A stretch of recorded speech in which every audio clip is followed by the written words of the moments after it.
Perkenalkan, nama saya Raffi Putra Rizal dari kelas P4F. Kali ini saya akan menjelaskan tentang teknik klasifikasi.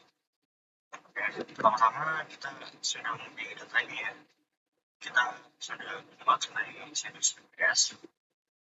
Selanjutnya kita ambil filenya. Kita pilih widget file. Selanjutnya kita buka. Terus kita pilih ini. Nah, ini data yang sudah kita ambil ya tadi. Kita open. Kita scroll ke bawah. Kita pilih ini target ya, yang ada di target. Kita apply. Terus selanjutnya kita ambil widget database. Kita hubungkan. Kita buka. Di sini ada missing data 0%. Ya, di sini ada datanya ya. Selanjutnya langkah selanjutnya itu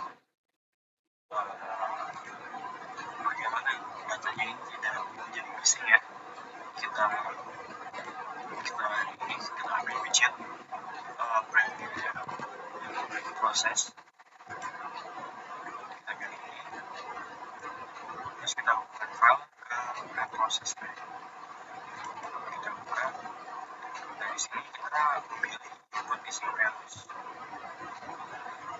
Nah, di sini kita memilih plus sampai value. Ini sudah kita close. Terus kita tambahkan data table. Di sini kita hubungkan. Nah, di sini sudah tidak ada data yang hilang ya, tidak ada missing data. Sudah tidak ada. Maka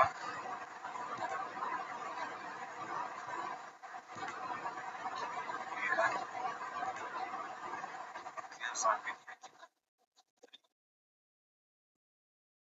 naive bias.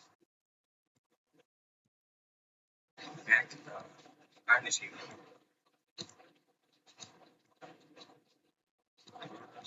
Di sini masih kosong. Widget prediction.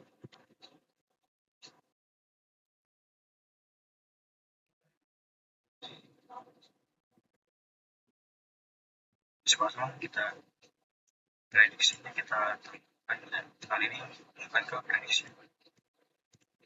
Ini dia datanya. Kita menggunakan teknik supervised learning ya. Di sini. Oke, selanjutnya kita lakukan widget test and overhead. Di sini kita menggunakan naive bias dan value. Oke, kita buka. Ya, sini hasilnya untuk C-nya.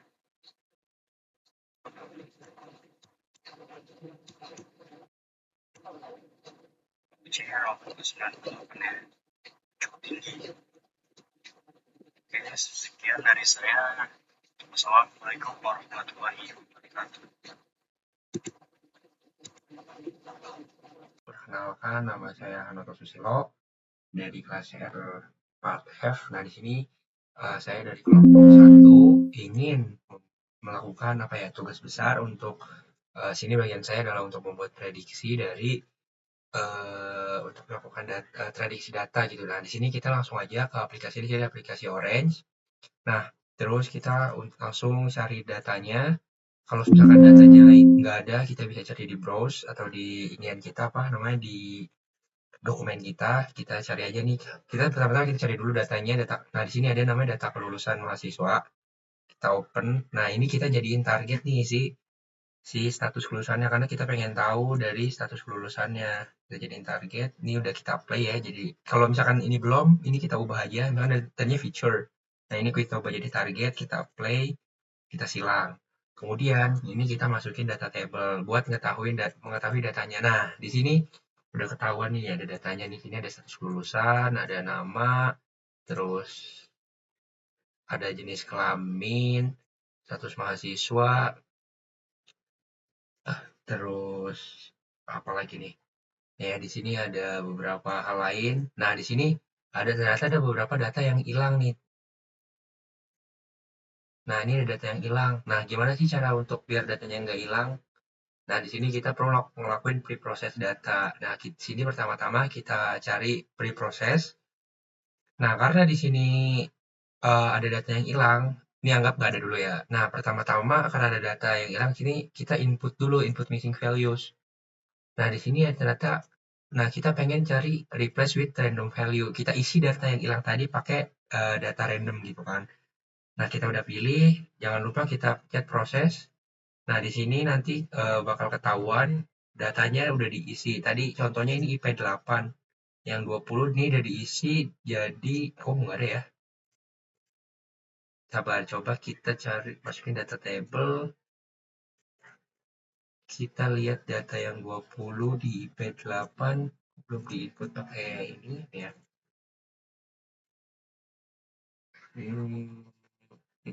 Sebentar, tadi bisa, kenapa ini nggak bisa ya? IP. Betul, coba kita ulang dulu. Sekarang, ini,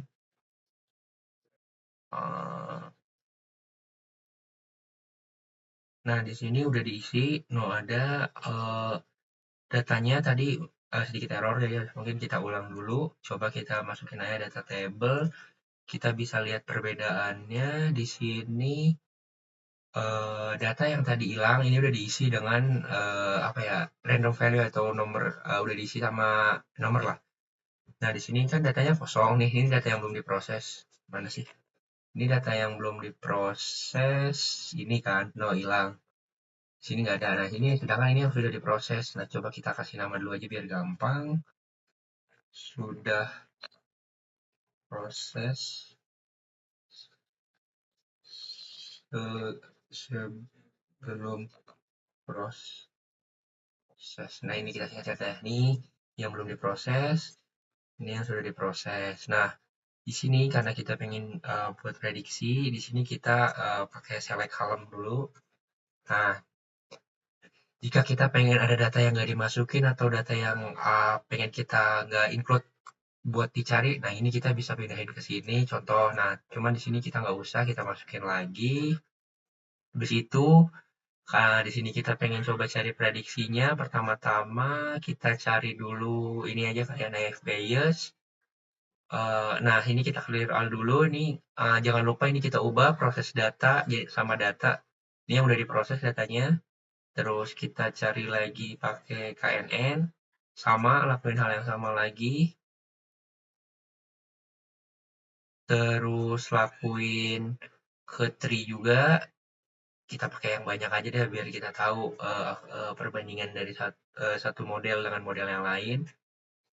Nah, di sini juga kita bisa nih kalau kita pengen ngelihat apa gambarannya zoom mana nih. Nah, ternyata di sini ininya 100 mahasiswa. Terus di sini jelasin bahwasannya di sini ada yang bekerja, ada yang sebagai mahasiswa. Nah, ternyata yang bekerja ini 95%-nya mengalami terlambat kelulusan. Terus ini untuk mahasiswanya dijabarin lagi. Di sini ternyata ada umurnya, ada di sini ada tepat waktu. Ya gitu banyak. Ini juga dijelasin. Habis itu ini kita simpan di sini aja. Kita pakai satu lagi itu apa ya, NFBS, BNN sama udah kayaknya ya itu aja. Sama apa ya satu lagi ya tadi ya? Coba kita cari dulu.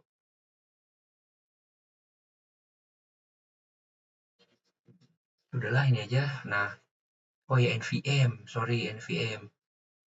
Coba kita ada nggak ya NVM? Nggak ada sih.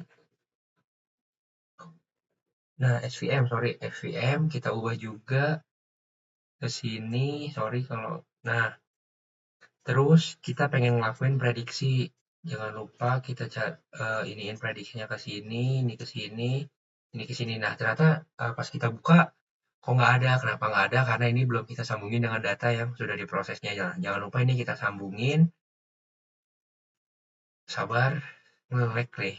Nah, Nah, di sini ada dijelasin, ternyata di sini ada dijelasin bahwasannya akurasi mana yang paling tepat. Nah, ternyata dari sini yang mendekati satu itu ada di Tri dan SVM ternyata sama.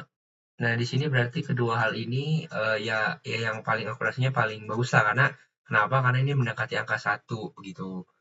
Kemudian kita coba tes score-nya. Sini tes and score. Kita coba lagi, kita tarik dari sini, kita tarik dari sini. Ternyata belum ada. Nah, kita tarik lagi dari si proses data. Nah, di sini juga dijelasin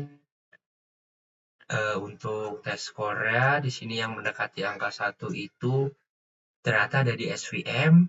Nah, ini berarti harusnya ini sih score-nya paling bagus lah. Kemudian kita pengen apa ya? Kita buat file baru, kita pengen tahu prediksi dari keempat inian. Nah, jangan lupa karena buat ini untuk kita cari tahu terlambat atau tidaknya, ini kita jangan pakai target ya. Ini kita skip aja lah. Karena kita tanpa target gitu. Jadi biar apa ya? Biar kita tahu terlambat atau enggaknya. Nah, sini kita tarik ini berarti kita anggapnya astagfirullahaladzim. Ini kita anggapnya sebagai data test lah ya, simpelnya. Karena kita nggak ada data testnya. Data test. Nah, kemudian kita coba daftar tabelnya. Nah, di sini kan nggak ada ya targetnya, kosong. Nah, ini bisa buat jadi data test. Kemudian kita tarik ke prediksi sini, otomatis yang sebelah sini hilang ya, karena kita pakai file dari si data yang kita baru ini, si data test. Nah, di sini ada sabar prediksinya. Nah, di sini dijelasin nih prediksinya. Ternyata di sini ada yang terlambat, tepat, terlambat, tepat, terlambat, terlambat. Nah, di sini dijelasin untuk data-datanya. Kemudian habis itu sepertinya di sini kita pakai apa ya? Tes convention metric. Nah, di sini juga ada convention metric. Kita tahu ternyata yang tepatnya ada berapa dan yang terlambatnya ada berapa. Nah, cukup sekian presentasi dari saya. Kurang lebihnya mohon maaf.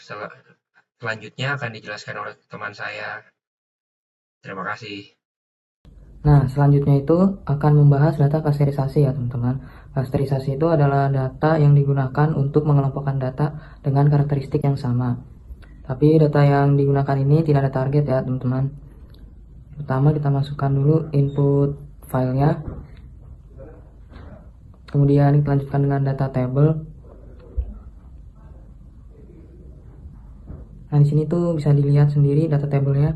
Ada data-data mahasiswa sekarang. Terus kita lanjut ke pre-process. Nah, di bagian pre-process ini karena datanya ada yang 0,2% missing, jadinya kita pilih opsi yang impute missing value itu digunakan supaya missing value-nya hilang gitu ya. Nah,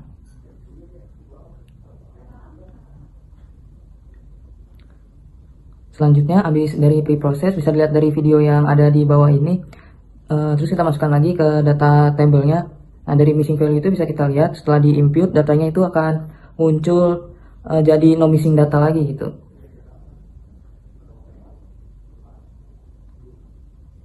Nah, ini bisa dilihat setelah datanya di input jadi no missing. Jadi ikutin contoh aja seperti yang ada di video ini.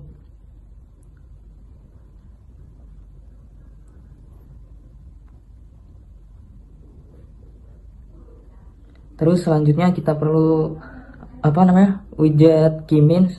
Nah, ini bisa dilihat number of questionnya. Setelah itu kita bisa lanjutkan lagi dengan scatter plot. Nah, di sini tuh kita bisa lihat opsinya dari scatter plot ini.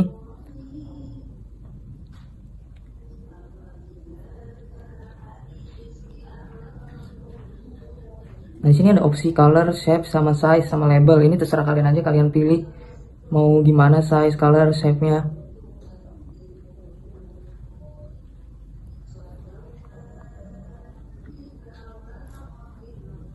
Setelah itu, kini kita sambungin lagi ke data table-nya lagi. Nah, setelah dari scatter plot, ini kita bisa lihat nih dari data table tersebut yang sudah di cluster.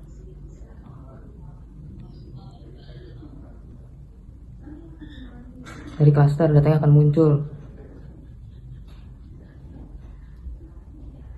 Jadi segitu aja mungkin dari saya dari teknik klaster ini. Wassalamualaikum warahmatullahi wabarakatuh.